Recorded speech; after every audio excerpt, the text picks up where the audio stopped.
I did what you could never do for Yosef." With those words, she showed off her newborn niece, Amelia, to me. Seeing me struggle for words, Yara wore a triumphant smile. "Doesn't she look adorable, just like Yara? I bet she'll be a model or an actress someday." My betraying husband, Yosef, then added an insult to his remark. "Time to head home, I guess. We've been able to show our happiness to the single Kayla over here, so it's been quite a satisfying today." Yosef exchanged a sly glance with Yara, both grinning deviously. What did they think of children? Were they just tools to flaunt in front of me, who couldn't have kids? Their attitude was pushing my anger to its limits. That's when I realized something. Wait, this child. "What is it? You're looking serious, all of a sudden," Yosef responded, slightly caught off guard by my mutter. I couldn't help but find the situation amusing and began to chuckle. Gently stroking the baby's cheek, I replied, "Such an angel, but her skin." As I revealed a certain truth, the smug looks on their faces froze instantly. My name is Kayla, 52 years old. My husband, Yosef, is an executive at a major trading company, whom I've supported as a housewife for many years. Yosef occasionally brings colleagues over to enjoy my cooking. Most of what comes out of Yosef's mouth are boasts about his younger days. His colleagues, brought along, would force a smile and endure his long stories, saying, "That's amazing." When they praise my cooking as delicious, Yosef smirks unpleasantly and says, "Well, that's about the only talent she has. She's eating off my high salary, so she better do at least this much, or she's just useless." And so he said, belittling me in front of his subordinates. I'd be lying if I said it didn't bother me, but I always reminded myself that I wasn't in a position to argue.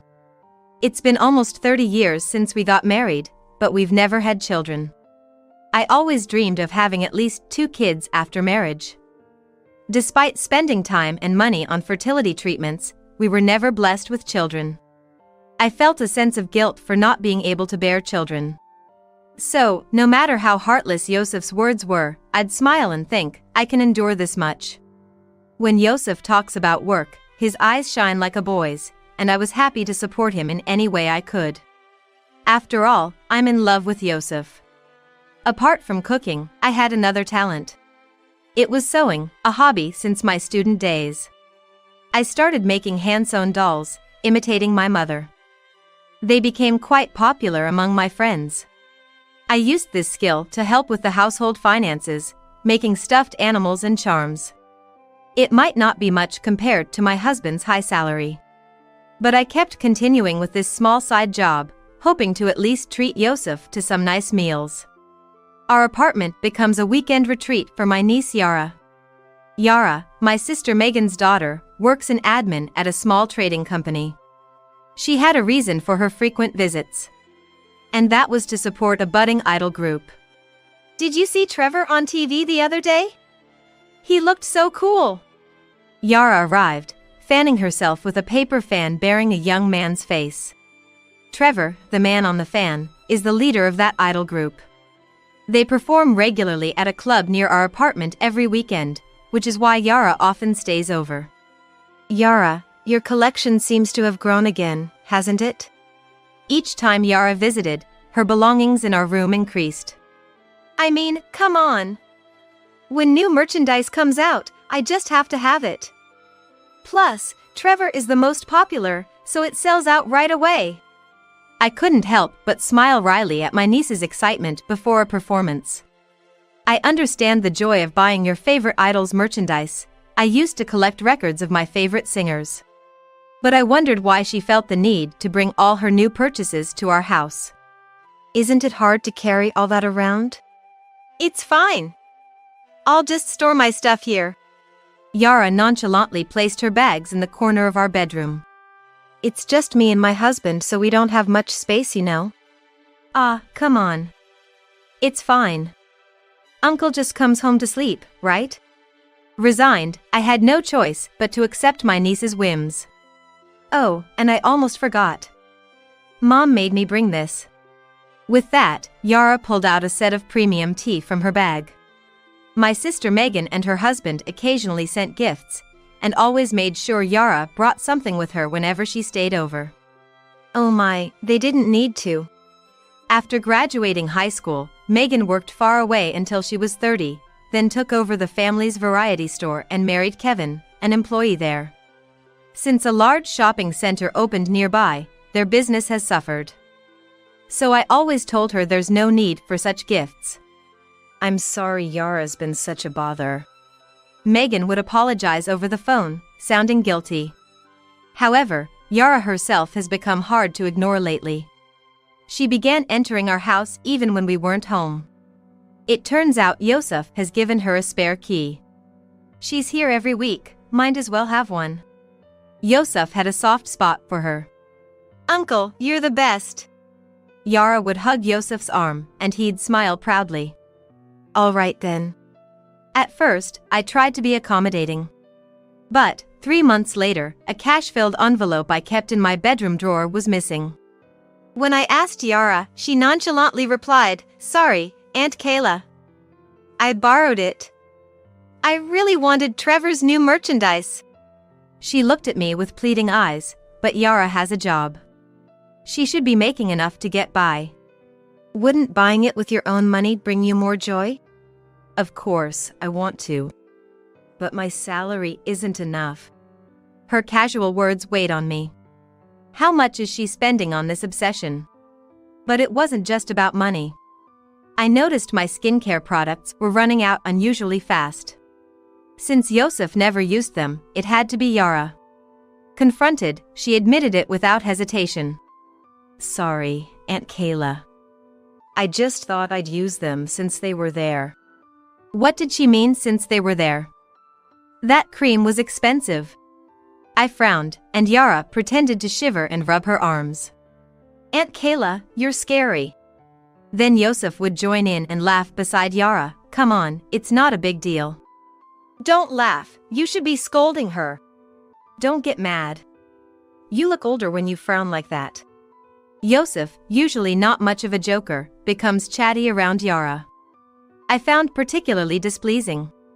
Anyway, I don't want you using our things without permission. You have a job, so buy your own stuff. If you continue using mine, I won't let you stay over again. I'll make sure your mom knows that too. When I lectured Yara, Yosef turned red and shouted. Enough already. The things you use aren't even earned by you, are they? I'm the one who's worked for all of it. I'm not living in luxury. I've been cutting corners, managing with what we have. I'm not splurging on hobbies like Yara. It's my money, I earned it. If I say Yara can use it, then she can use it however she wants. Yosef's yelling made me want to cry. True, most of our income was from Yosef's work, so I couldn't argue further. Feeling abandoned with Yosef not on my side, I almost called Megan but stopped and put my phone away. Megan and her husband must be preoccupied with their struggling store. Complaining about my husband would just cause them unnecessary worry. Marital issues should be resolved between us. Days passed as I kept my concerns to myself. It was one cold Sunday morning during winter. A friend from my student days invited me out, so I decided to wear a fur coat I had never worn since purchase. I told Yosef about it beforehand. I plan to be back by evening, but if I'm late, could you start dinner? Just reheat yesterday's leftovers in the microwave. Don't worry about me. Take your time and enjoy yourself. He said, so smiling as he saw me off. Yosef, who usually belittles me in front of his subordinates, was kind and considerate when it was just us. I felt genuinely happy to be married to him. But as I arrived at the station, my friend called to cancel. Sorry. My husband's thrown out his back and can't move. I hate to do this, but can we reschedule? That's okay. Next time, you're treating me to fancy French cuisine. After jokingly dismissing my friend's repeated apologies over the phone, I wondered what to do, trying to come up with a plan for the day, but nothing particular came to mind. There's nothing else to do, I guess I'll go back home to Yosef. I stopped at the supermarket to pick up ingredients for lunch, thinking of making a warm stew for Yosef. As I opened the door, I was hit by a wave of heat and a scent of strong perfume. I noticed Yara's coat, a common sight on weekends. "Yara, are you here?" No answer. No one was in the living room. Strange, where could they be? I could sense someone was home, so they hadn't gone out. I stored the groceries and decided to look around the apartment. I could hear Yosef snoring from the bedroom. Was he taking a nap this early? I didn't understand much about Yosef's job, but being an executive must be tough during the week. So, I thought to let him rest on his rare day off. When I opened the bedroom door to see Yosef, I was met with a shocking sight. On our bed, usually shared by Yosef and me, lay Yosef and Yara, both naked and asleep. They were unaware of my return, lost in deep slumber. "Yosef," I called out in a faint voice. More than anger, I felt a profound disappointment in my husband. After calling a few times, Yosef finally opened his heavy eyelids. "Kayla? You're back early." He seemed groggy and closed his eyes again. "Yara, I'm home." Yara, stretching and slowly sitting up, noticed me and shook Yosef to wake him up. Uncle, wake up. We got caught." She spoke with a mischievous grin, like a child found while playing hide and seek. Yosef sat up lazily, sighing, "So, we're caught, huh?" and yawned nonchalantly. "What's the meaning of this?" Confronted with this betrayal, I even forgot to express my anger. "Well, as you see, we're involved, that's all. Both of you, get dressed right now." Surprisingly calm, I instructed the two. 2 hours later, my husband's parents and Megan's family arrived at my request. "Sorry, Megan, Kevin, to bother you at this busy time. Don't worry about us. This is a serious matter." Megan comforted me, casting a cold glare at Yosef and Yara. "What is the meaning of this? Explain yourself." She scolded at Yara, who only sighed and avoided eye contact. And to my surprise, she was checking the latest Idol group updates on her phone. "This is not the time for that," Megan scolded, snatching the phone away. Yara just clicked her tongue. "Kayla, I'm so sorry for what our foolish son has done."